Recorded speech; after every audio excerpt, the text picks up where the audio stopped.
Yeah. Thank you, Craig, and thank you, Kevin, for the kind introduction. Yes.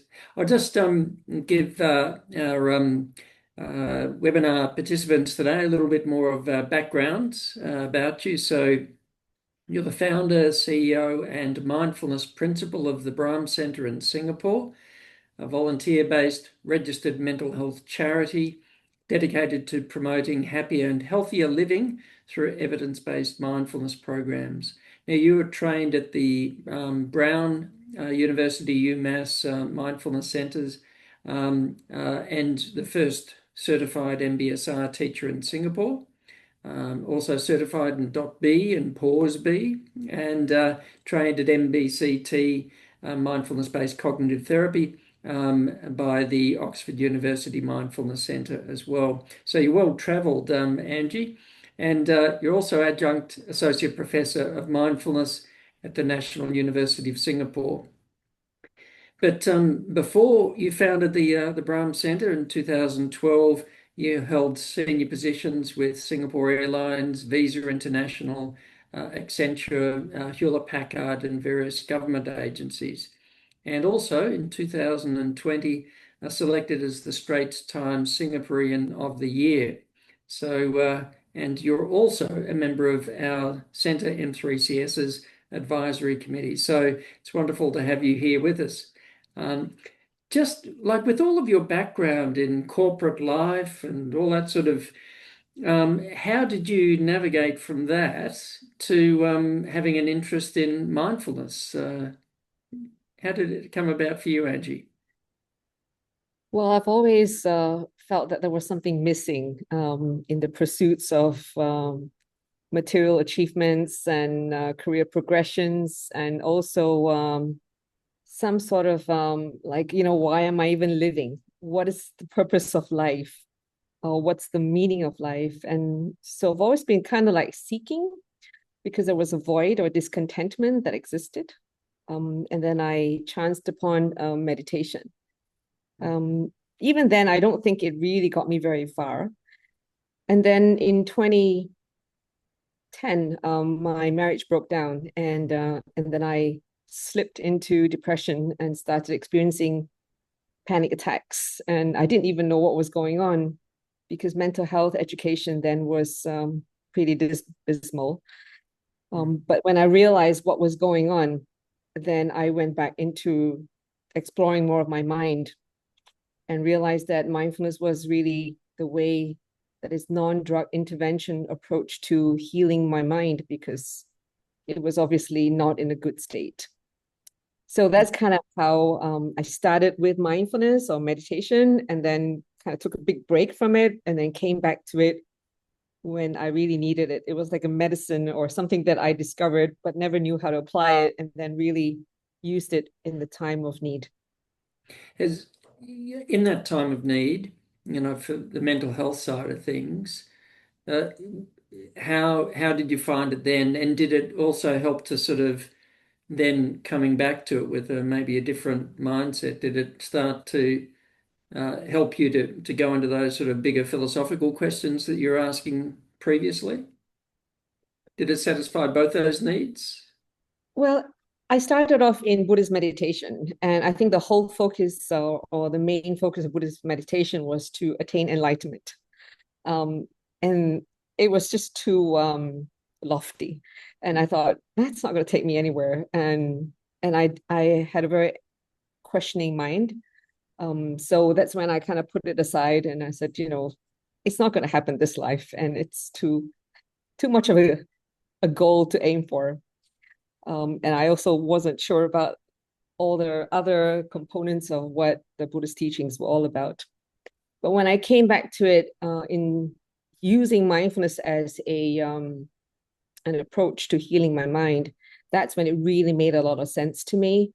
And it didn't need all the religious colorings at all, but really just understanding how my mind was creating all the narratives about that I'm not good enough, I failed, I'm such a mess, I'm useless, I'm hopeless. The usual narrative that enables somebody to drop in this rabbit hole and just spiral down. And that's when I realized that if I don't stop this narrative, I'm just going to dig myself into a deeper hole.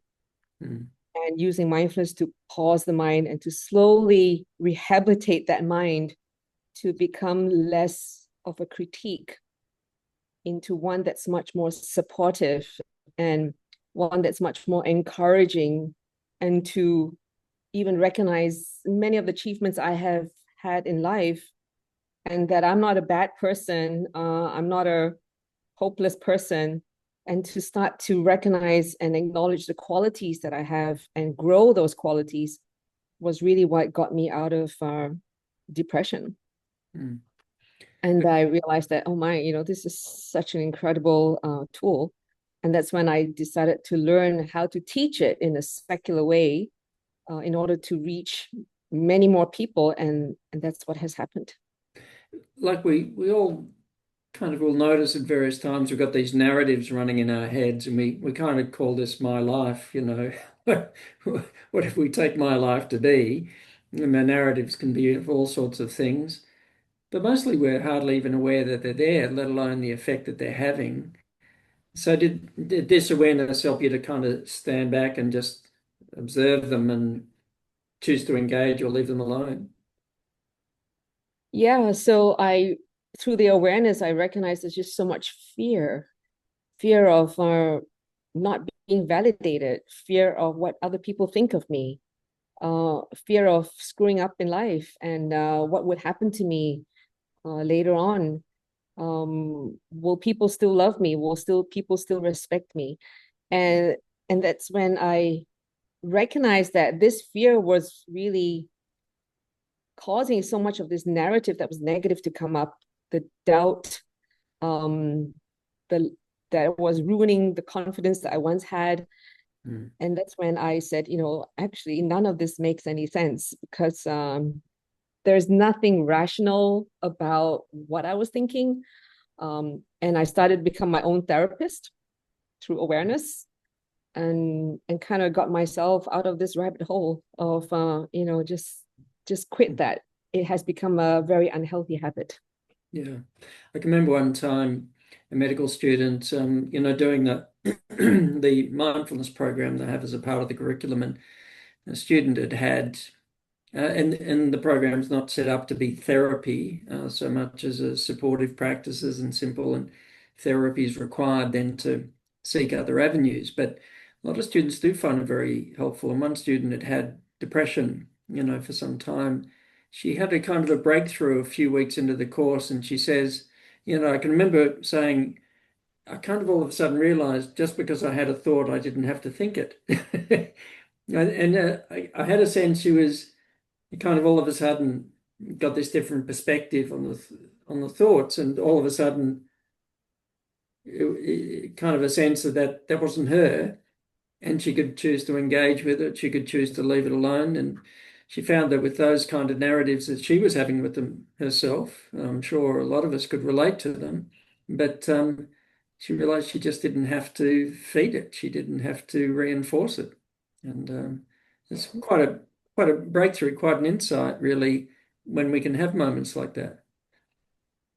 Absolutely, because there is the me who's doing the thinking, and then there is the mind that throws the thoughts at us Mm, or throw it at me.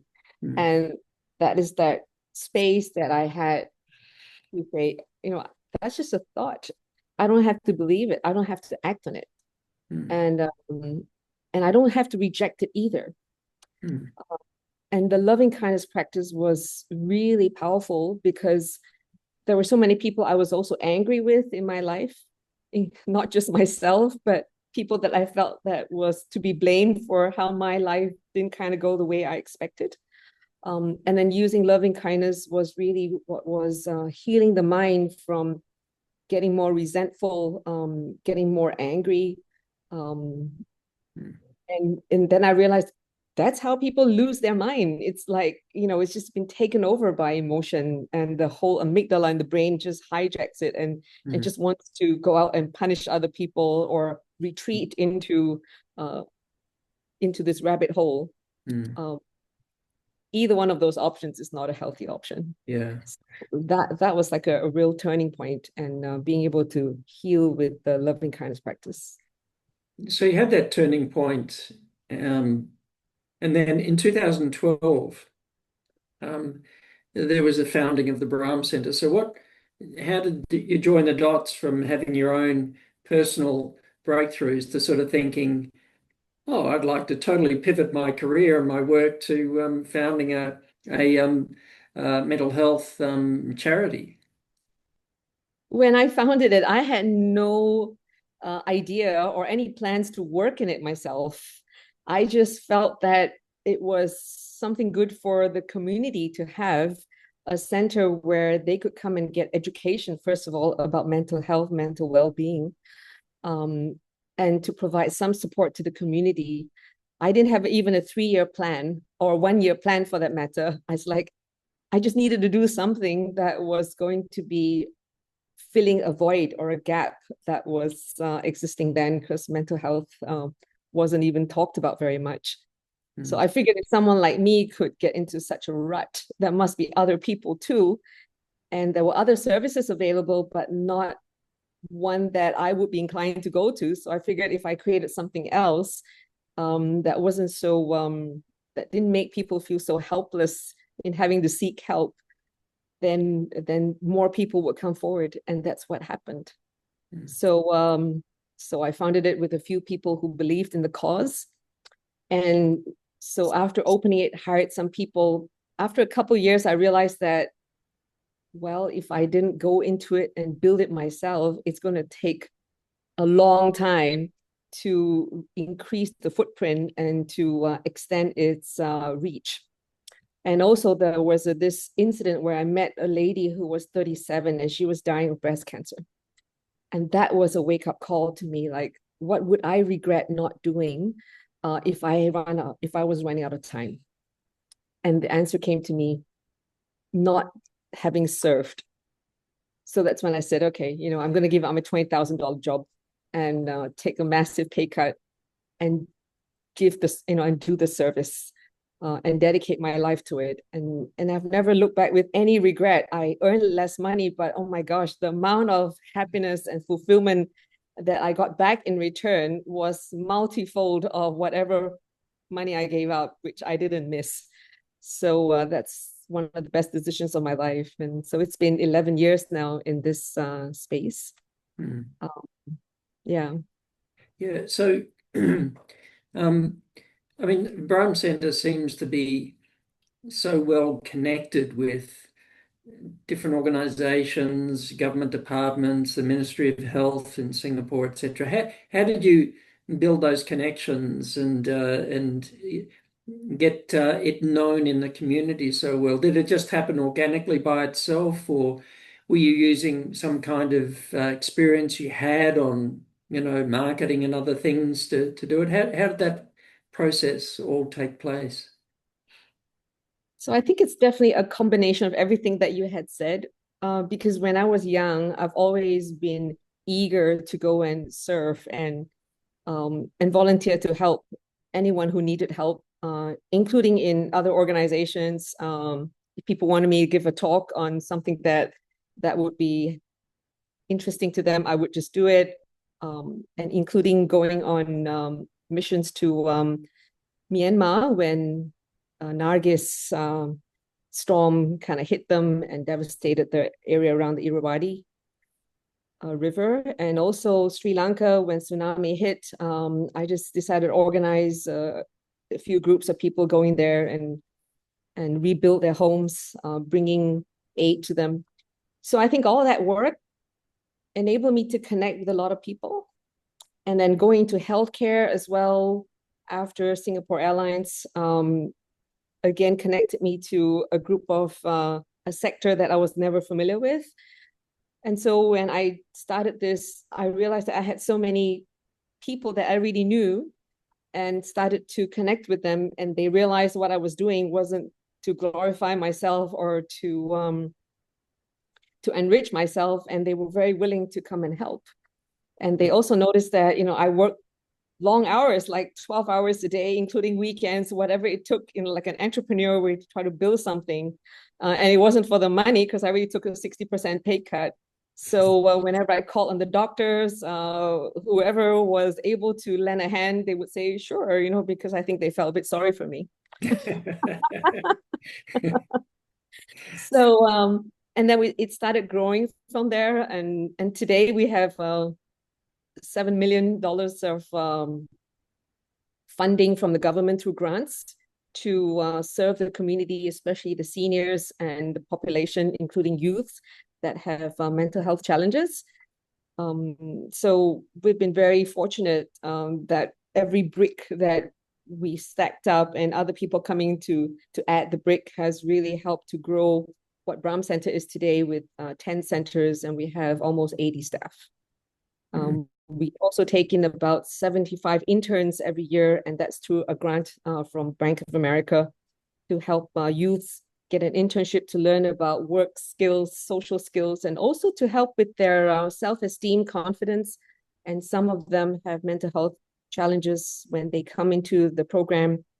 And so we provide them with the support, a reason to get up in the morning and get out of home. And that's what I realized I needed when I was mentally health challenged, because I needed a reason to get up. And it wasn't just for work, but it was something bigger than just work. But it's really about service. But I remember when I was at school, I don't remember many school assemblies. I mean, you just remember that you're at school assemblies, but there was one school assembly I remember, and the deputy principal said, I'd like to tell you a story today.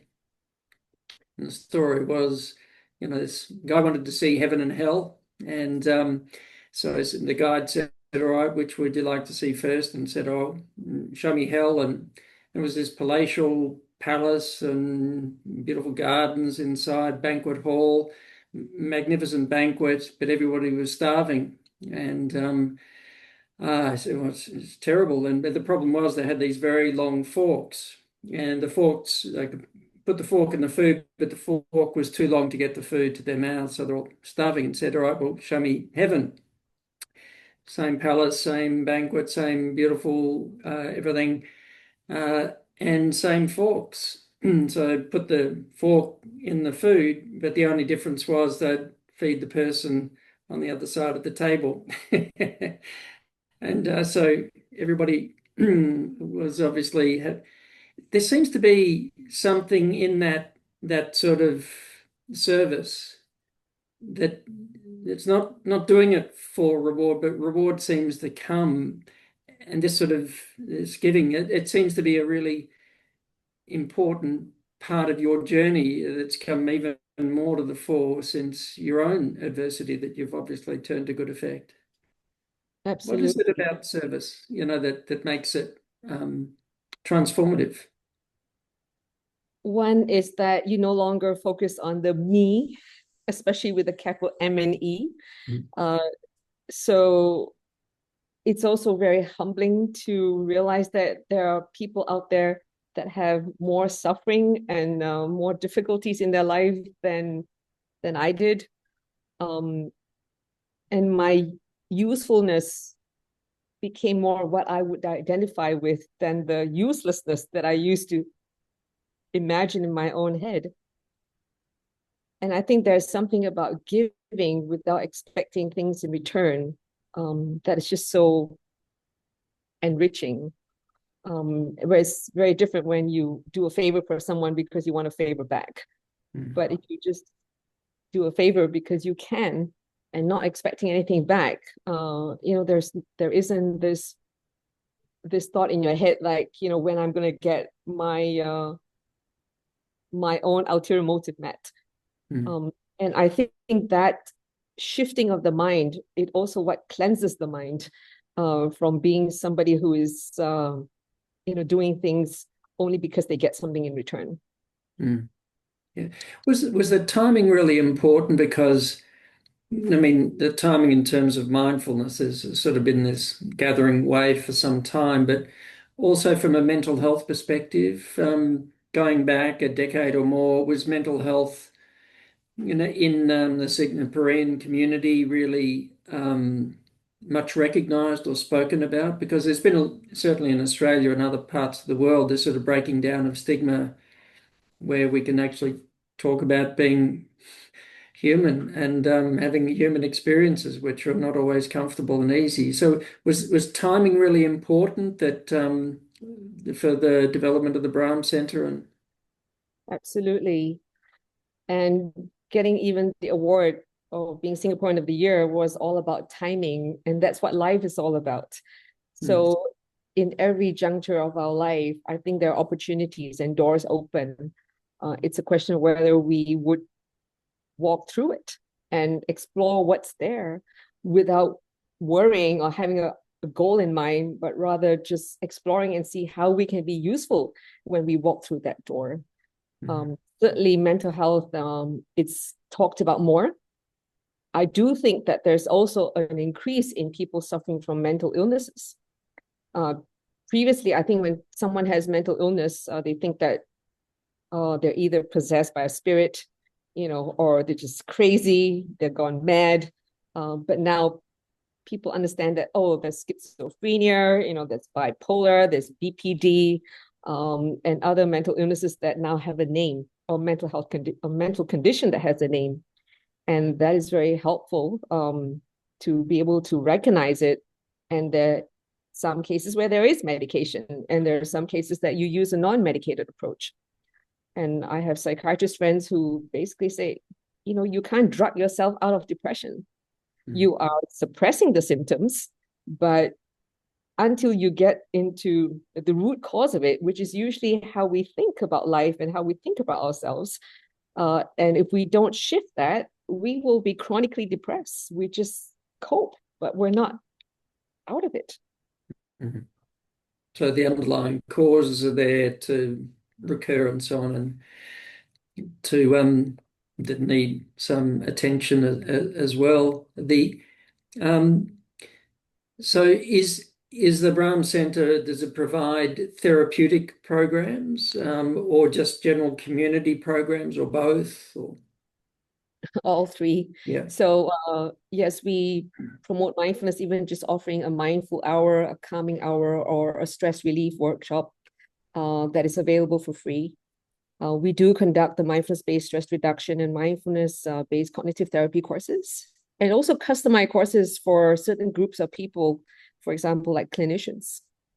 And we also offer shorter courses and retreats for people to come to understand their mind better and to have more self-awareness and to make the change starting with themselves rather than expecting other people to change. And the other part of it is the counseling service that we have a team of 8 to 10 counselors that provide therapy for people. And myself conduct regression therapy as well, because some people who've experienced trauma in their younger years or even in recent times, but they are not able to come to terms with it through talk therapy, then the regression therapy becomes a useful tool. You've trained up in MBSR, so mindfulness-based stress reduction, which was the original kind of manualized program developed by John Kabat-Zinn, and then MBCT, where it was principles of that were taken and applied particularly for preventing the relapse of depression. They're quite standardized kind of programs. Is the delivery of those, the pitch of those, the same in Singapore as it would be in the US, the UK, or somewhere else? Or are there some particular cultural issues or languaging or way of presenting it that is slightly different for the context you're in Singapore and with an Asian audience? Are there differences, or is it not? Is it just very much a universal thing taught in a universal way? Well, I think the curriculum is the same. I think the style of delivery doesn't just vary from culture to culture, but I think also varies from teacher to teacher. For example, when I teach, I throw a lot of jokes in there. I say things that that provide a curveball just to provoke and to get people to add some humor into their life. And so there are going to be differences. So that's why studies on the effectiveness or the efficacy of mindfulness interventions, it's a little bit challenging because it does depend on who delivers it. Because it's not mechanical and it's not that standardized that you can just replicate it. Because so much of our lived experience comes alive in the classroom. So if you have a 30-year-old teaching it who hasn't had as much suffering in life, would teach it very differently compared to a 63-year-old like me, who's now able to look back in life and laugh a lot of things off, and also have more empathy for people going through marriages and dealing with in-laws and the corporate stresses, right? So yes, I think there are variations. Yeah, yes. I often feel in teaching people to teach mindfulness that however you do it, it needs to be with your own authentic voice. It needs to be based on your own direct experience. So there's no one way. It's not like doing an impersonation of somebody else teaching it. It's like has to be taught in one's own way. Is that something that you're very conscious of teaching to the people you train to deliver mindfulness at Brahm? Yes, very much so. So even though they have gone through the program, but they're still having a lot of quarreling going on with their spouses. I don't usually want to use them for to teach because I think that will be either transference or there's a lack of authenticity, and I think it really comes through in our teaching. So I made sure I made peace with my ex. I have good relationships that I can show for, including people who have hurt me, people who have wronged me. And I think really applying ourselves really makes the teaching more real and that it works. Yeah. All the people at M3CS get very concerned when I want to quote Shakespeare. I think it it sets off people's amygdala, but I can't help but feel, a line from Shakespeare when talking about dealing with adversity. This is no flattery. These are counselors that feelingly persuade me what I am. And like if we turn to or lean into adversity, um, we learn generally the most valuable lessons from the most difficult situations, but we have to kind of turn to it and lean into it, which is really not that easy to do. Yeah, so a lot of people are adverse to adversity. They avoid confrontation or conflicts, and one doesn't grow with that kind of approach. Mm. Uh, so, as you said, leaning into it and to learn what is it within us that finds this as a difficulty. Isn't this just life? Mm. I mean, my mother-in-law doesn't like me. Isn't that just life? Because I'm taking away or I'm perceived as a threat, because I am taking her most precious person away from her. That's how she perceives it, right? So, Mm. so is it really a mother-in-law problem that is personal to me, or it is just a mother-in-law problem that is universal? So there are very few enlightened mother-in-laws who says, it's time for me to let go of my son, and I'm so happy that there's another woman who wants to live with him. Oh, I would have thought it'd be very common to say, take him away. Take him away. Anyway, we won't Not get into Asian, not Asian mothers.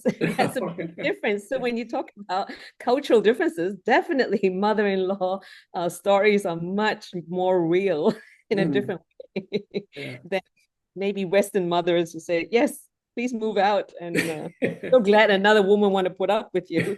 That's right. Um, just coming back to some of the work at the Brahm Centre, and and I know you've been running conferences for some time, and then along came COVID, and your conferences would get a few hundred people, but all of a sudden you pivoted to right online conferences. And I think there was about 4 or 5 thousand people from all around the world registering for it. It was very interesting because all of a sudden, because of that, so many more people could attend online, and also so many more people could present online. All of a sudden, the program just went boom, with people that maybe couldn't get over to Singapore to be there in person, but all of a sudden could easily tune in. Was that a kind of a blessing in disguise for getting the work out? Absolutely. We were very quick in pivoting because as an organization, every one of us had a laptop. So we were able to just adopt Zoom and whatever online platform. And then I reached out to you as well. And can you be part of the Asia Pacific Mindfulness Conference? And I think that's how we also met. And then, yeah, bam, there's 5,000 people who actually attended, not just signed up, because now the 5,000 people could be signing up, but maybe a few hundred or 1,000 would attend because during COVID, there wasn't much going on. So something as interesting as this was a big hit. So then we had to pivot back to now not being with COVID, or COVID was no longer a threat. And that required us to shift our marketing strategy. So what we have realized, organizations that didn't come up with a on-site strategy or in-person strategy are perhaps now struggling because if they just keep offering the courses online, the take-up isn't going to be as high. There's a kind of magic when people get into a room together and start to have real dialogue and reflect on their experience, which is hard to reproduce online. I mean, the technology is wonderful, what it can do, but that there is something extra that happens with that face-to-face engagement in the room with a group of people in a room together. Oh, definitely. So I teach mainly in the evenings. So it's like running a cafe, right? Because when everybody gets off work, then they come and have a drink. So that's when I have to teach after working a whole day with all the CEO work that I have to do. And at times I feel like, oh gosh, I'm tired, And then when I walk in the room, I feel the energy of the people and I do my mindfulness practice sit. And at the end of the 2.5 hours, I'm actually more alive. So there's definitely a difference when we have the feedback of energy from people who are in person around us. Sometimes it's a bit of a blessing, isn't it, to have something that draws our attention from ourselves and how we're feeling to, like when you step in front of a group and your attention needs to go out to them, and it's kind of, it's interesting the effect it has of kind of very often unburdening ourselves from whatever it is that we're preoccupied about before. Yes, and also in terms of building relationship, it has to be in-person meetings. I mean, I remember meeting you online, but I didn't feel like I really had a relationship with you until we met in person. And then it's like, yes, we've actually made a connection, a real connection, not just a square on a screen. So Yes, yeah. we One of can't the rely on technology. Yeah. Yeah, it's one of the concerns about, I mean, social media can have some great uses if it's used well. But unfortunately and I don't know if you see it as much in Singapore, but for a lot of countries around the world, sort of getting a sense that the more kids just retreat to social media and don't engage directly in person with people, that there's a kind of a growing sense of social isolation for many kids today. Is that something you see happening a lot in Singapore, or is it not become as big a problem there? Oh, I think it's a problem around the world with people with devices. So one of the good things that our Ministry of Education has done was to ban the use of phones during school hours. And kids started to now talk to each other and play with each other because in the past, during the recess time or break time, they would just all be on their phone. And sometimes family members, you find them texting each other from one room to another instead of walking to the room and speaking to that person. So yeah, I think it's a global problem. Yeah, an exchange of emotions through an emoji, not a not an actual human interaction. Yeah. Yes, and then when they're actually in a job that they have to interact with people, they lack the skills of knowing how to make that connection. And then they find it very stressful if the other person raises his voice or not agreeing with them. And then it turns into what they call burnout. They had a bad day because they had an unpleasant conversation. So Yes. because they never did as much practice as us, because we didn't have phones, we had to talk when we were growing up. Yes. Well, I think we've covered quite a lot of ground, but I'm I'm sure there are some questions that our our audience would like to ask as well. You happy to take some questions, Angie? Okay, so I'll Yeah. go right to the top. Yeah. Um, Well, No, Kevin, I'll I'll just I'll I'll jump in. You don't have to do any administration, Angie. I will do all that for you. So yeah, no, really lovely to hear both of your thoughts today. So yeah, if you're happy to answer some questions, that'd be good. There's a few coming in, and obviously, if anyone else wants to throw some questions into the Q&A function, please get those in as well. There's a two-barrel question from Winifred, and I'll just ask one at a time. It's a little bit easier.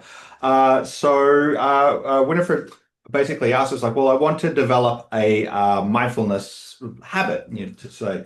So, do you have any advice about going about finding different groups or how to develop a mindfulness practice, Angie? Yeah, so we don't have an online group as we have pivoted back to being on site. And Singapore is a very small place, unlike Melbourne. Even your city is bigger than a whole island. So we do twice a month in-person practice that people can join, or at our centers, some of the weekly programs. But I think you're in Australia, so I think you might wish to gather some people and sit together and sit and then do reflections would be really good. So initiate it. If you can just get a few people to do it with you. so the accountability of being in a group really helps, of coming back and it keeps it in the forefront of your mind in between times. Yeah, even if you just sit in for 15 minutes, but usually you can sit longer when there are people around us. So Nice. the next Nice. And so question. yeah, so the next one is kind of building on from, and it's also very inspiring to hear that you before you actually started teaching mindfulness, you kind of got rid of all the hang-ups from personal issues that you had with people in the past. So Winifred actually asked a question from that. It's like, well, do you have any practical advice for how do you go about if you want to make up with somebody, or somebody who maybe has really hurt and upset you, but it is very hard to do. Do you have any kind of reflections on how to go about doing that? So making mental peace with that person is really important. Otherwise, they live in your mind. And our mind is such a precious real estate that unfortunately the people who usually hang out in the mind are the ones that upset you. So using loving kindness practice helps us to sit there and says, may I be well and happy, may I be at peace. May that person be well and happy, may he or she be at peace. And this is also a reminder that actually every human being wants to be happy. Just doesn't know how to. And then when they're miserable, they cause misery to others. I mean, when we are happy, we don't want to cause misery to anyone.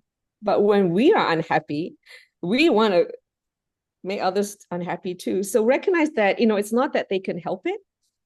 It's just a reactivity on their part when in inflicting pain on others because they're in pain. So when you have that compassion and tag it with empathy, that really helps us to shift our perspective. And it's not about them that we want to make up or we want to be at peace with them. It really is also about our own mental well-being. Nice. Easy seems easy to say and very hard to do. So Practice is what makes it easier. nice. And let go of judgments, which is one of the things that we teach in secular mindfulness, right? Let go of judgments because our judgment is just based on our slice of experience. But this person has so much about them. Even the worst person on earth has some good things about them or have done some good. So it's what we focus on. Nice. Yeah. Nice. Really nice. So there's a question from Elizabeth, and I'll paraphrase it a little bit. So I don't want to make it seem like I'm biasing any questions, but this was a question that came from her. So I'm going to paraphrase it anyway, just to make it a little bit more broad. So it's Elizabeth said it's wonderful. It's lovely to hear some of your thoughts, Angie, and it's like this very clear stream of consciousness that's coming out. And Angie does agree with you with some of the issues that can arise with holding too tightly to any kind of religion, and this is why secular mindfulness practices are very good.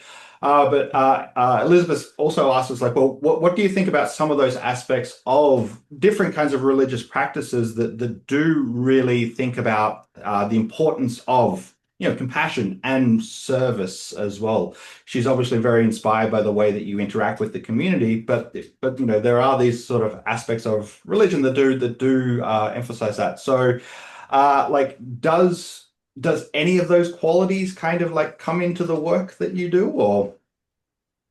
Well, being a science-based person, so first, I think we need to remind ourselves that this earth is hundreds of millions of years old, and humanity pre-existed religion. So religion is what's been created by human, and including the Buddha was human, and then religion was institutionalized. There is good in every set of teachings. The concern is how people manipulate it in order to control others, often using fear. And then you have these figures of authority that a lot of people don't dare to question or stand up to, especially when they don't even make sense. And this is what leads to a lot of people inflicting suffering onto others, and people just go with it. So sometimes I would say that, people need to bring their intelligence into their religious places and not leave their brain at the door before they step in, because it's amazing, even very highly intelligent people would believe certain things that are being said in a religious setting, where if it's outside of that setting and the person's not all dressed up in a gear that looks authoritative, they would have questioned it. So this is where we need to be discerning and really apply that inquiry ability that we all have. And it just shows the number of scams in this world today. It's people just not questioning and being led by fear, fear of not making more money, fear of being in trouble, fear of losing out, the FOMO. That is what the scammers are preying on. Is there a kind of, with the awareness that comes with mindfulness, does that awareness help you to kind of see what really resonates more deeply with yourself, the values, the practices, to discern what you choose to go with or not? Has that kind of been very important in your development? Yes, it is. And I used to think the concept of contentment was a bit far-fetched, but I really believe now that contentment is being at peace with this moment. And to be able to say the phrase, I have enough. And there's no need to chase for more and more, whether it's material recognition or financial. We have enough because we're not starving. And we have a roof over our head, and we have more clothes than we could fit into a wardrobe for most of us. I think most of the people who tune into this chat room probably have enough, because there's a difference between need and want. We will never feel we have enough if we keep wanting more. But when we reflect on what is it that we really need, there's not much we actually need, except to be able to breathe, to be able to go to the toilet and clean up after ourselves. That's to really maintain our sense of dignity. So if I can wake up in the morning, I go to the toilet, I'm happiest person. Because when I go into a hospital and seeing people who needed someone else to help them every step of the way, yeah, that's an awakening. Nice, really, really lovely reflections. There's another question that's in some way kind of building on what you've developed with the Brahm Centre as well, and how successful and popular it seems to be, and how much you actually do offer to the community. And Francis asked a question about, well, obviously when we look at the more like mindfulness these days, how it is in popular culture, there's plenty of like good elements of it, but there are elements of it that have been commodified and monetized. And look, and then you know, we all know it's like there are realities around offering a service, and it does require funding and it does require funds there. And so Francis basically asks us like, how do you balance the joy of offering service with the need to actually pay for people and material resources? I'm really interested in this question as well. So I always feel that there has to be a value that is realized by people even coming to learn mindfulness. So when we do this one-pop workshops, that those may be free, but when they come to a proper course, they will be required to pay. If they can't afford it, we would waive or we would provide a subsidy. So very fortunate in Singapore, we had a scheme called the National Silver Academy, which 80% of the fee is subsidized by the government. This is to encourage people who are silver-haired, starting from 50-year-old, to develop a habit of continuous learning. And then they also set up a fund called the Skills Future to encourage everybody to upgrade and to learn, to keep on learning. And they could tap on that as well. So a mindfulness-based stress reduction course in Brahm Centre is $550. So that is what helps us to keep our lights on and to hire the people that we have, in addition to the grants, which we have to meet certain KPIs. So it's not like the government just dish us money. We have to perform all the functions and services to meet the care goals that have been set. So I am actually very heartened by what the civil service of Singapore has done in terms of being very proactive in terms of caring for the seniors, because we are going to be a super aged society. And if we don't upstream some of their work in helping them to stay healthy, we're going to be inundated with people needing acute care, and there isn't enough beds in acute care. And even if we have sufficient beds, we don't have sufficient doctors and nurses and all the supporting staff. So mental health has had a spotlight because it's recognized that there's a link between mental well-being and the physical health. Because when our mental health is screwed, our physical health suffers. Yeah. Nice, really great. So I think we're at the top of the hour now. So I'll pass back over to Craig to maybe say a few closing words. Yeah. Well, thank you very much, Angie. I thoroughly enjoyed the conversation, and just I think it's tremendous for a wider audience, not just in Melbourne and around Australia, but other people that are tuning into this from around the world, just to hear more about the fantastic work that you've done at the Brahm Centre. And I just think it's a tremendous example, not just for what a centre does, but for what one person with a moment of inspiration, a little bit of a calling, an open heart, what you can bring to the world. So thank you on many different fronts, Angie. Thank you very much, everyone. And don't be too idealistic in whatever you're doing. Just make it practical. That's what my last words are. Yeah. Wonderful. We look forward to seeing everybody next month for our next seminar.